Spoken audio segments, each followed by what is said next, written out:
populisme sur les élites. Beaucoup ce soir à droite et à gauche font le parallèle avec le Front National. Marine Le Pen soutient Donald Trump, on l'a dit depuis le début de sa campagne, on l'entendra dans un instant. D'abord les réactions et le malaise français avec Jean-Baptiste Marteau et José Boulestex. Donald Trump aujourd'hui et bientôt peut-être Marine Le Pen. La classe politique française multiplie les mises en garde. Ça veut dire que l'information principale pour nous Français aujourd'hui, c'est que Madame Le Pen peut gagner en France. Au Parti Socialiste, même tonalité, Jean-Christophe Cambadélis écrit sur Twitter « La gauche est prévenue ».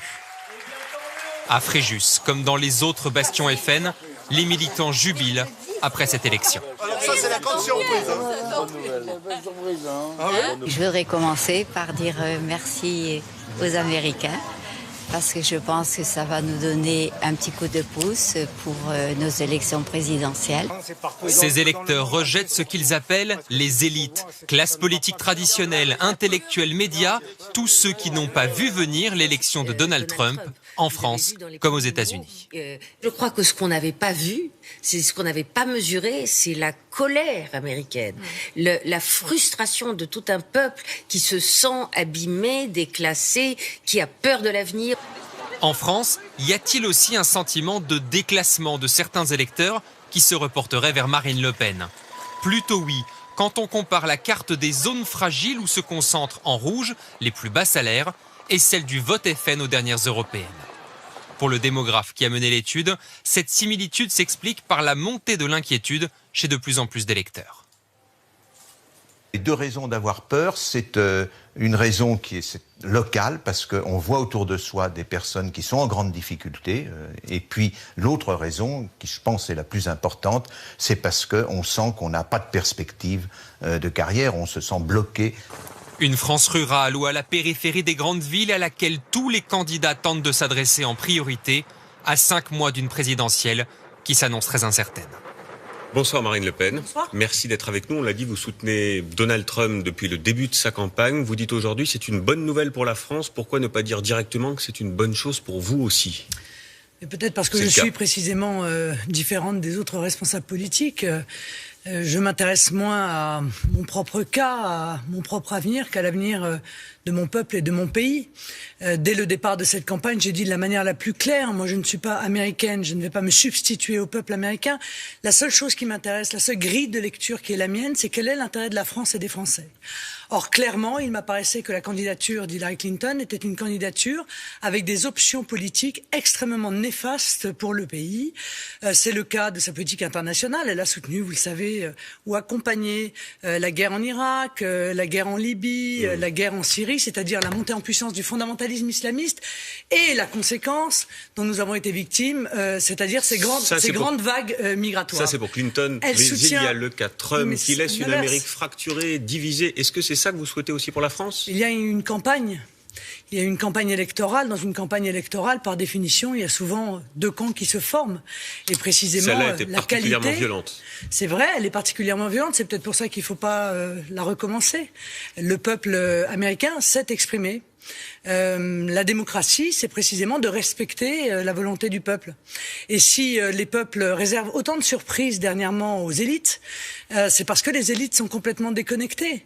C'est parce qu'elles refusent de voir et d'entendre ce que les peuples expriment. Mais vous n'êtes pas aussi une élite, Madame Le Pen. Vous avez 10 ans de politique derrière vous, vous êtes députée européenne, votre père a fait 5 campagnes électorales. Est-ce que vous ne faites pas aussi partie du système ? La preuve que non. Puisque systématiquement, je me retrouve seule à défendre des positions contre l'ensemble de la classe politique et médiatique qui, eux, défendent la même. Regardez cette élection. Ils étaient tous des soutiens d'Hillary Clinton, de Nicolas Sarkozy, en passant par François Hollande, en passant par l'intégralité de la presse française. Pas un seul média, pas un seul responsable politique pour dire « Mais écoutez, Hillary Clinton est pour le TAFTA, alors que le TAFTA est ce traité transatlantique qui va avoir des conséquences extrêmement graves sur nos agriculteurs ou sur nos industries. » Dieu merci, c'est la raison pour laquelle je me réjouis. Madame Le Pen, ce soutien que vous revendiquez peut susciter aussi le trouble. Trump, on l'a vu, est aussi fric et choc. Il est pro-armes, anti-avortement. Il dit des choses assez énormes sur les femmes, disons-le. Je veux les attraper par leur sexe, c'est ce qu'il a dit. Est-ce que vous êtes à l'aise avec ces déclarations ? Car c'est aussi ça le personnage Trump. Donc, Encore une fois, vous ne tirez pas les leçons qui vous ont été données, notamment par le peuple américain. Personne ne m'a donné de leçons. Après le peuple britannique, ils ont voté. Leur décision est prise. On ne va pas refaire la campagne. Vous ne pouvez pas, en démocratie, avoir raison contre le peuple qui s'est choisi un dirigeant. Moi, je respecte le dirigeant qui a été choisi par le peuple américain et je ne referai pas cette campagne. Ce qui m'intéresse, pardon. Vous n'avez pas répondu à ma question. Non, mais je réponds pas à votre question parce que je trouve qu'elle a peu d'intérêt, somme toute, par rapport aux gigantesques changements qui sont en train de se dérouler. Alors, sur le changement, Marine Le Pen. Monde nouveau qui émerge, à cette redéfinition des équilibres mondiaux qui sont la conséquence de l'élection de Donald Trump et notamment dans ses relations internationales avec la Russie, car je ne vous cache pas que, bien sûr, en tant que Français, je m'inquiétais de voir cette hostilité. Sa position sur la Russie, sur l'élection précisément. Cette victoire, Marine Le Pen, vous parlez de fond, on va en parler. Cette victoire, c'est aussi une victoire identitaire, celle des Américains blancs, déclassés contre une certaine minorité, les Hispaniques, les Noirs. Est-ce que vous aussi, vous ferez campagne pour les Français blancs, contre les Français issus de ces minorités, parce que c'est aussi un peu la petite musique qu'on entend au Front National? En tout cas, la petite musique que vous venez d'exprimer, c'est la petite musique qu'on entend sur l'intégralité des médias. Je crois que c'est une erreur d'analyse. Cette manière de racialiser les résultats de cette élection, c'est en réalité n'avoir rien compris à ce qui s'est passé. Ce qui s'est passé, comme ce qui s'est passé encore une fois en Grande-Bretagne, comme ce qui se passera, je le souhaite, en France en 2017, c'est la volonté de rompre avec la mondialisation sauvage, avec la concurrence internationale déloyale.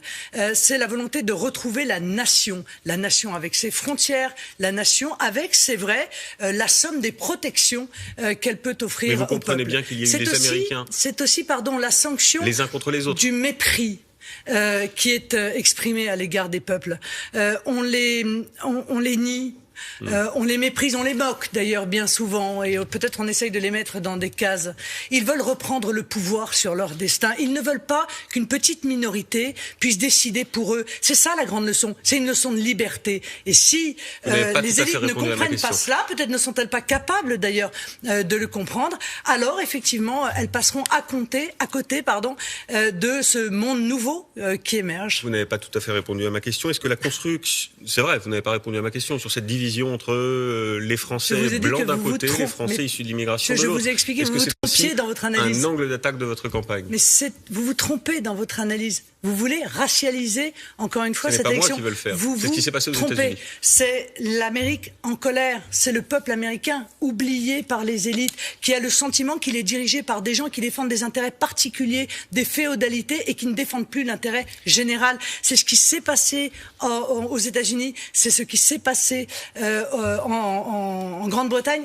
Et encore une fois, je pense effectivement que c'est ce qui se passera en France. Est-ce que cette victoire, c'est la question que j'allais vous poser, est-ce que cette victoire de Donald Trump, c'est pour vous un élan pour une victoire en 2017? Est-ce que vous êtes un peu plus proche de votre victoire selon vous? Je sais pas, ce qui est sûr, c'est que c'est la démonstration que l'on peut rendre possible. Mais vous ne répondez pas oui ou non, Marine Le Pen? Non, mais pardon, je vous rapporte ma réponse. Je suis obligée de répondre par oui ou par non. C'est pas. Non, mais la question est simple. Bon, je pense que ça permet de comprendre que l'on peut rendre possible ce qui est présenté comme étant impossible, car ce que le peuple veut, eh bien, le peuple le peut. Merci Marine Le Pen d'avoir été avec nous ce soir dans cette édition spéciale. Direction New York où on vous retrouve, David, c'est à vous.